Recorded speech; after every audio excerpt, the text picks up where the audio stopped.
മുഖ്യമന്ത്രിയെ തീരുമാനിച്ചാൽ ഉടൻ പ്രതിപക്ഷ നേതാവിനെയും തീരുമാനിക്കുമെന്ന് ഇടതുമുന്നണി കൺവീനർ ടി.പി. രാമകൃഷ്ണൻ. പ്രതിപക്ഷ ഉപനേതൃസ്ഥാനം സംബന്ധിച്ച് ഇടതുമുന്നണി യോഗത്തിൽ CPI ആവശ്യം ഉന്നയിച്ചിട്ടില്ലെന്നും ടി.പി. രാമകൃഷ്ണൻ പറഞ്ഞു. പിണറായി വിജയൻ പ്രതിപക്ഷ നേതാവാകരുതെന്ന് CPI തന്നോട് പറഞ്ഞിട്ടില്ല. പ്രതിപക്ഷ നേതൃസ്ഥാനം സംബന്ധിച്ച് LDF-ൽ ഒരു ചർച്ചയും നടന്നിട്ടില്ല. CPM ആണ് പ്രതിപക്ഷ നേതാവിനെ തീരുമാനിക്കേണ്ടത്. CPI സംസ്ഥാന സെക്രട്ടറി കഴിഞ്ഞ ദിവസം പറഞ്ഞതും അതാണ്. ആശാ സമരത്തെക്കുറിച്ചുള്ള സർക്കാരിൻ്റെയും മുന്നണിയുടെയും സമീപനം തെറ്റായിരുന്നുവെന്ന് ഇടതുമുന്നണി ഒരിടത്തും പറഞ്ഞിട്ടില്ല. CPIയുടെ നിലപാട് അവരോട് ചോദിക്കണം. NDA നേതാക്കളുമായി VD സതീശൻ രഹസ്യ ചർച്ച നടത്തിയെന്ന ആരോപണത്തിൽ കോൺഗ്രസ് നേതൃത്വം വ്യക്തത വരുത്തണം.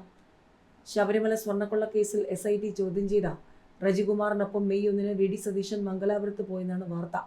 കർണാടകയിലെ NDA നേതാവായ BM ഫാറൂഖിന്റെ വസതിയിൽ വെച്ച് അദാനി ഗ്രൂപ്പ് പ്രസിഡന്റിനെ കണ്ടെന്നും കർണാടക കോൺഗ്രസ് നേതൃത്വം ഇതിനെതിരെ AICCക്ക് പരാതി നൽകിയെന്നുമാണ് ആരോപണം.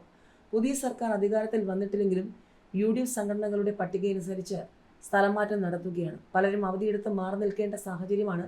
ഉദ്യോഗസ്ഥരെ ഉപയോഗിച്ചുള്ള സ്ഥലം മാറ്റം അംഗീകരിക്കാനാവില്ലെന്നും ടി.പി. രാമകൃഷ്ണൻ പറഞ്ഞു.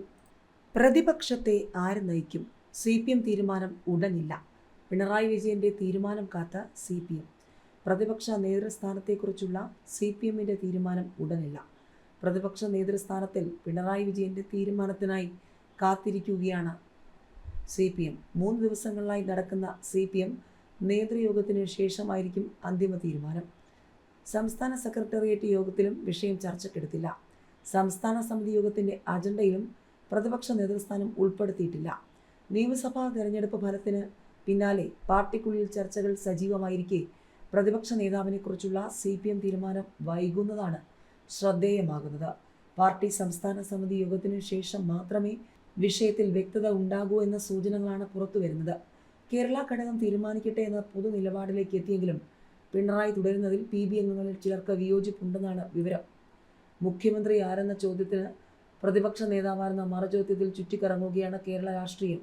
10 വർഷം നയിച്ച പിണറായി വിജയൻ തന്നെ പ്രതിപക്ഷത്തെ നയിക്കട്ടെ എന്ന അഭിപ്രായത്തിന് പാർട്ടിയിലോ മുന്നണിയിലോ പ്രത്യക്ഷത്തിൽ എതിരഭിപ്രായങ്ങളില്ല. 35 അംഗങ്ങളിലേക്ക് ചുരുങ്ങിയ പ്രതിപക്ഷ നിരയിൽ പരിചയസമ്പന്നത പ്രധാന ഘടകവുമാണ്. പല ഘടകങ്ങൾ പരിഗണിച്ചാകും ഇക്കാര്യത്തിൽ തീരുമാനമുണ്ടാവുക. കനത്ത തോൽവിയുടെ കാരണം എണ്ണിപ്പറഞ്ഞ് കടുത്ത വിമർശനമാണ് CPM നേതൃയോഗങ്ങളിൽ നടക്കുന്നത്.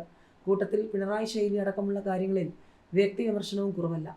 ബ്രാഞ്ച് തലം മുതൽ തുറന്ന അവലോകനങ്ങളിലേക്ക് പോകുമ്പോൾ വിമർശനങ്ങൾ പരിധിവിടാനുള്ള സാധ്യത പാർട്ടി നേതൃത്വവും പിണറായി മുന്നിൽ കാണുന്നുണ്ട്. പ്രായപരിധിയിൽ ഇളവിനെ ചൊല്ലിയാണ് PBയിൽ മുറുമുറുപ്പ്. മുഖ്യമന്ത്രി പദവിയിലേക്ക് അനുവദിച്ച പ്രായപരിധി ഇളവ് പ്രതിപക്ഷ നേതൃസ്ഥാനത്തേക്ക് പരിഗണിക്കേണ്ടതുണ്ടോ എന്ന അഭിപ്രായം PB അംഗങ്ങളിൽ ചിലർക്കുണ്ട്. അതിനിടെയാണ് AKG സെന്റർ അനുവദിച്ച ഫ്ളാറ്റ് സ്വീകരിക്കാതെ പിണറായി വിജയൻ തലസ്ഥാനത്തെ വാടക വീട്ടിലേക്ക് താമസം മാറിയത്.